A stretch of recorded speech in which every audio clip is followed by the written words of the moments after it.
Have you ever been asked to write a research grant and not even known where to begin? I've been there, but I'm going to be talking about in today's video exactly how to write a research grant for trying to win some funding for your research. So exactly what you need to include in each paragraph, each different section, including diagrams and references, etc. So please do keep watching and subscribe to my channel to see more from me. Okay, so a grant application or a grant proposal is a set of documents that you write and you submit to an organization, usually one that has money, and with the explicit intent to win some funding or some money for your research. So this is not a statement, this is not a document that's written with the hope of like getting into university or something like that. No, it's specifically for trying to win money for your research. Right, so it might be submitted to like Cancer Research UK grant side where they have money towards research and you are doing some research for something to do with cancer, and that would be something that you apply for and you will have to win. All right, there are 5 main criteria that you need to consider when writing your grant proposal. And these are the following: significance, approach, innovation, investigator, so that's you and your team, and the environment.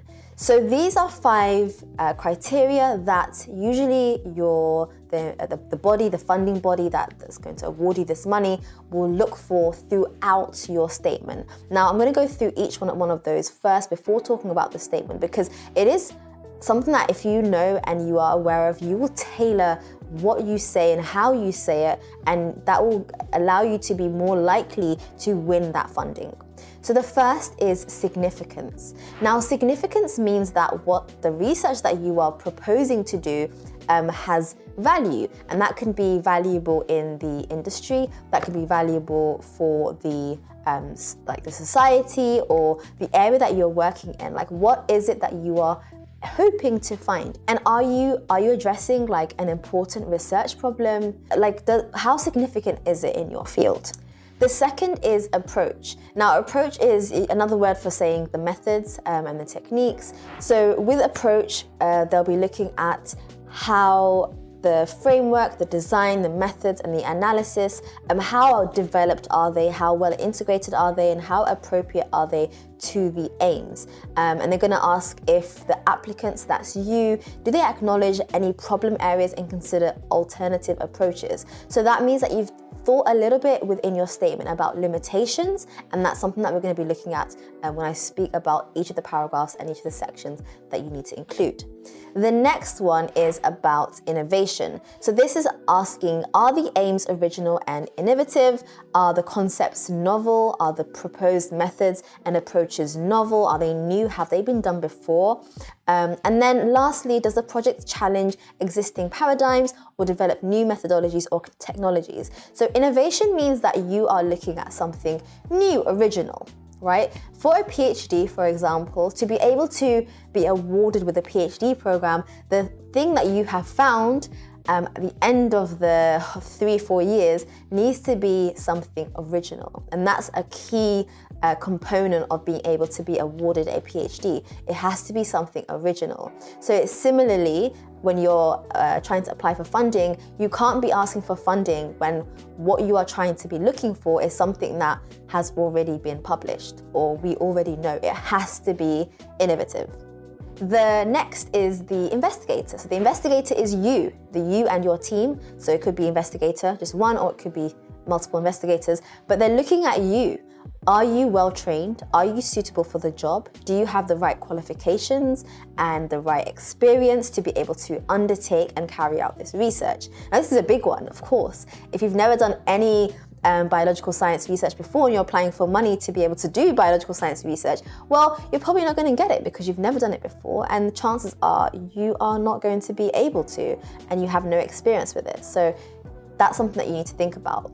And the last is environment. So they're going to ask and think about, does the scientific environment in which the work will be done contribute to the overall probability of success? So that means maybe is your institution or your university or the building that you're going to be doing it in or the lab that you're going to be doing it doing it in? Do they have a history of success already? And secondly, do the proposed experiments take advantage of unique features of the scientific environment or employ useful collaborative arrangements? So within your statement, there is an opportunity for you to say, like, I'm going to be collaborating with this lab, or I'm going to be working closely with that lab, or I'm going to be using X method, which is in collaboration with so and so. So that's talking more about the environment, your university, like the techniques you're going to be using, and yeah, all of that. So those are 5 key aspects that the funding body is going to be looking at throughout your statement. So let's get into it. Let's now talk about each of the sections of your statement and what you need to include. Okay, so the first paragraph, the first section within the structure of your research statement is an abstract. So an abstract is what you think it is. It is a summary of your research proposal. So this could be around 150 to 200 words, and you're essentially just summarizing what it is that you want to do, your aims, the gap in literature, your methods that you're going to be using, and how long you might take. So it's a quick summary. I would recommend doing the abstract last, because at this point, you would have considered everything else, you would have written everything else out, and so writing the abstract would be a lot easier than trying to summarize things in the beginning when you haven't even fleshed out everything else. So I would say leave it to the end, but it is the first thing that needs to be there. Then the second part of your research statement needs to be the literature review, or also known as the body. Now the literature review, again, says what you think it is.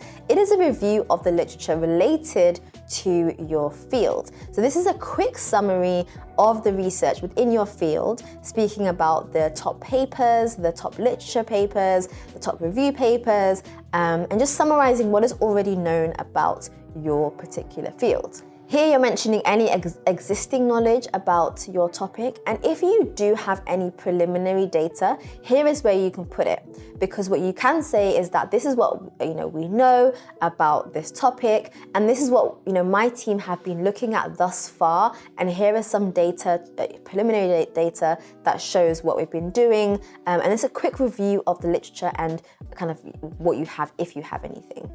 At the end of the literature review, you could add your hypothesis. So this could be 1 or 2 sentences just stating what your hypothesis is. So you've got your abstract, you've summarized everything, then you've got your literature review, and this is where you're summarizing the literature, adding any preliminary data that you may have. You then may want to add 1 or 2 sentences for your hypothesis.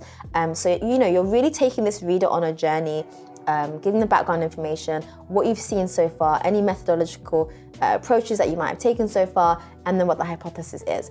The next section is the aims, right? So this needs to be very clear. What are your aims for this particular project? You usually would have a couple of aims, so you might have 2 or 3 aims.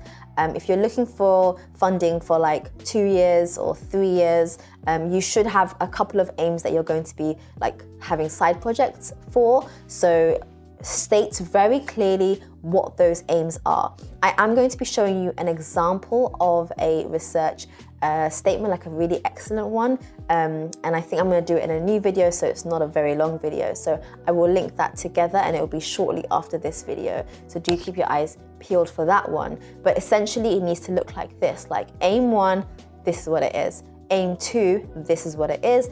Aim 3, this is what it is. So it's very, very clear.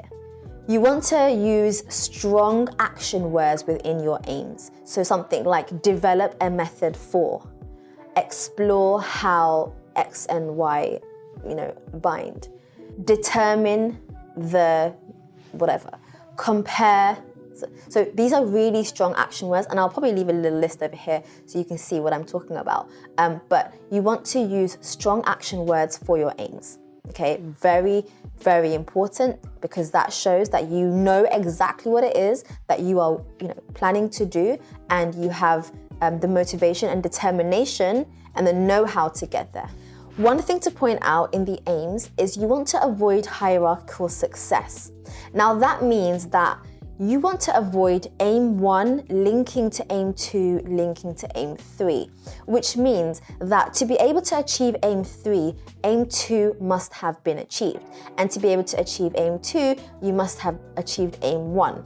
Because what happens then is that you're saying to your funding body that if I'm not able to achieve aim 1, that means I definitely can't do aim 2, which means I definitely can't do aim 3. The whole project has failed, right? So you want to think about 3 different aims that are interlinked, but that do not rely on each other. So that's what I mean when I say avoid hierarchical successes. That is aim 1 deriving something for aim 2, and which then gives it to aim 3. Now, all of them are a failure if things don't work out, which happens all the time. But at least if you have 3 aims that are different and are standalone, if 1 doesn't work out, then 2 and 3 are still feasible.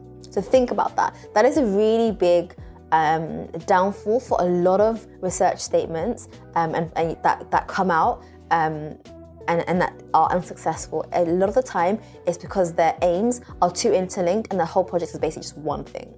Okay, the next section needs to be to do with the significance of your topic. Now, this is where you're really selling yourself. The project. But this is where you're really selling the project. Like, why is this research important? Why is it significant? Why should you give us 100,000, 500,000, 2 million? This is a lot of money. Why should we give you this money? Why is it so significant in that particular research space? Why do you deserve this money? It needs to be really clear. So there are 3 things that you want to consider. The first is what the current state of knowledge is. So are there any unresolved issues that you want to resolve with this money? The second is that you want to determine the potential impact on whatever. So if it's healthcare, then healthcare. But what is the potential impact on your field? And the last is that you want your focus to be very, very small. So you want to make sure that you are not saying that you're going to cure cancer, right? That's unrealistic. You'll not get the money for that. But you want to show that your focus is very narrow, and by showing a very narrow focus, you are able to show how significant being able to determine that research question is, which will then lead to helping the next question and answering the next question, etc. And you also want to show a relationship to other topics in that field. If you are a standalone topic, then you're only really helping that little area. But you want to show that by you winning and by you being successful in your research, you are going to help that topic as well. And you're going to help that topic as well. And so you're all interlinking. And that's more likely to get you the money, because what that means is when you publish your research, you are more likely to firstly end up in a better journal because it's research that is more groundbreaking, but you also end up being excited by or being recognized by a lot of other research areas because you are all interlinked. So within this little bit of writing, you want to reference and you want to include other journal articles and other scholarly pieces that show how you are similar. Here you may want to use referencing if you are mentioning other papers, and also in the literature review above as well, I forgot to mention, you want to also use referencing if you are using other papers, and there can be a referencing section at the end of your proposal with just some references over there. Not too many, by the way, no more than 10, but definitely reference, and that shows that you are academically, you have the academic skill set of being able to reference, which shockingly is quite poorly done generally. Okay, the next few sections are to do with the project narrative. So that's to do with the methods, the analysis, and the goals in terms of timelines and things like that. So section number 5 is innovation. Now, innovation, as I mentioned earlier, is all about showing that your research is original and has some sort of original method, idea, result, approach, anything original. Compared to what is out there already. So here you want to think about the importance of the problem, any barriers, critical barriers to progress in the field that your project would address. You want to think about how your project is going to improve scientific knowledge, technical capabilities. That means you're adding a new method within the field, or any clinical practice. And you also want to think about just in general, whether your methods and your technologies and your approach is going to be unique. So this is a really important section, not too long, but long enough that you have shown that you're bringing something new to the table. Now, the next section is probably the largest section and probably one of the most important sections, and this is to do with your approach. Now, your approach is to do with your methods and your research methodology. So you want to start off with an overview. So the overview will summarize your methods, and it kind of repeats actually your aims and your hypothesis. There's a bit of a repetition, what it is that you are going to be doing and the method and approach that you're going to be taking. So a quick few sentences just summarizing this. Then you want to mention the research team. So you guys, the personnel, the investigators, who are you? What do you bring to the table? What skill set do you have? Have you done research like this before? Can you show us the paper where you published this? What is your experience? Have you done something like this before? Your academic background, like you need to justify why you are the one to be able to successfully carry out this research. You want to convince the reviewers that you have the best possible team. So who else are you working with? Who else is going to be working on this particular project? And what institution are you going to be working in or at? Because if you're proposing that you've got a lab in UCL, for example, that's a great university. You're going to have a lot of support there, and you've got a great research network and a great research environment. So that's really good. And you want to also lastly describe the roles of each of the personnel within your team. So like person A is currently a researcher at this university, person B is a PhD student here, person C is this X, Y, and Z, and just mentioning who you are. This is so important. They're giving the money to you to do the research. So if you're not a great fit, they're not going to give it to you. Then you want to include the timeline for your research. This again is something that is missed out all the time. And I'm like, surely you want to show the research, surely you want to show the reviewers that you have an idea of like how long it's going to take. And this could easily just be a nice little table, like a nice little, is it a Gantt chart? A nice chart to show how long things are going to take and kind of like the duration and the aims that show that you've thought out how long these things take. If you're saying that you're going to cultivate some cells and do some imaging and you're saying 1 month for that, that's unrealistic. It actually shows that you're quite immature and you have no experience. But if you say that could take a year, yeah, probably will take a year. And that's actually a good indication that you are experienced and you understand the field. So it generally includes graphics, as I mentioned, and I'm going to show you an image now of a Gantt chart over here, or in front of my face over here somewhere. So you can see that, and I'm looking at it right now, you can see that you've got the activity, so exactly what you're going to be doing. So here they've said, develop items for the survey, so that's going to take Q1 of the grant year 1, so GY1 is grant year 1. It's going to take them Q1, so that's 3 months. And then for month 2, they're going to be reviewing the items along with pre-testing the items. That's going to take them Q2. Then Q3 is accounted for, and Q4 is accounted for. And this recruiting 1,000 subjects and administering the survey, that's going to take them like almost a year, actually. So it's quite a long time, 9 months, almost a year.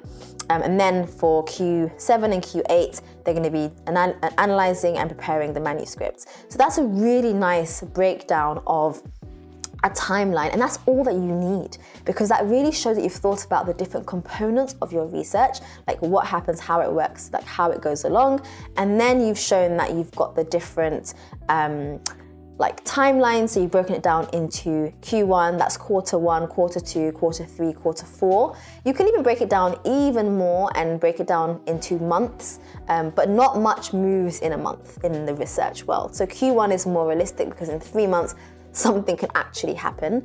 And then you can see that they've clearly added even writing the manuscript and the research paper. That is all part of the grants, because you don't want to run out of money and then you've got to still write the grant, because now you're writing the research paper with no money. So you do need to make sure that you've accounted for that as well within your time. And then you want to include your methods in detail. So this is specifying the methodology, how you're going to recruit your participants, if that's what you have as part of your research. Whatever your methods is, you want to detail it. And then any anticipated results and limitations. So you think this is going to happen, and these are the potential limitations that could occur. And as I mentioned at the top, one of the 5 key components is them knowing that you know that you have considered that things could go wrong, and these are the things, and you've accounted for them. So never, ever, ever, ever, even anywhere in life, give a limitation without giving a solution. So you should never, ever say, oh, it's not gonna work out because the cells could die. That's it. Oh, but actually, if they do die, this is what I'm going to do. But even better, I'm gonna try not to get them to die by doing this, right? And that's really, really important. Like, you have clarified what the limitations could be and what you're gonna do to overcome that. Okay, so there are 5 reasons why grants usually fail. And these are what they are. Firstly, poor science, which means that the quality of the research is not great. The science itself is really poor, and it's 100% going to get rejected. Second is poor organization. So it's not written in a way that is organized clearly. You've mentioned like hypothesis at the end, aims are in the beginning, like it's just not very clear. They will just give up and stop reading. Poor integration, and the proposal has to be really clear with each other. You need to make it really clear that you've got your preliminary studies here, you've got a background here, you've got your methods here, and you've integrated it all together really nicely and really well.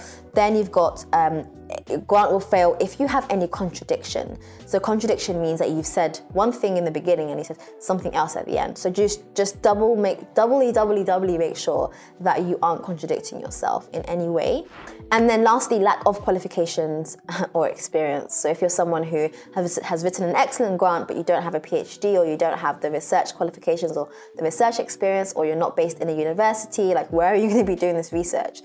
So that's another way. So those are 5 ways that usually grants get rejected like instantly. So as I said, I'm going to be following this video up with an example of a research grant, like an excellent one. So do check out my channel in the next week or so to see that video, and that will help you sort of like actually see what those things look like. And I'll leave the link down below for some excellent examples as well. Let me know if this video was helpful, and I'll see you guys in my next one. Okay, bye.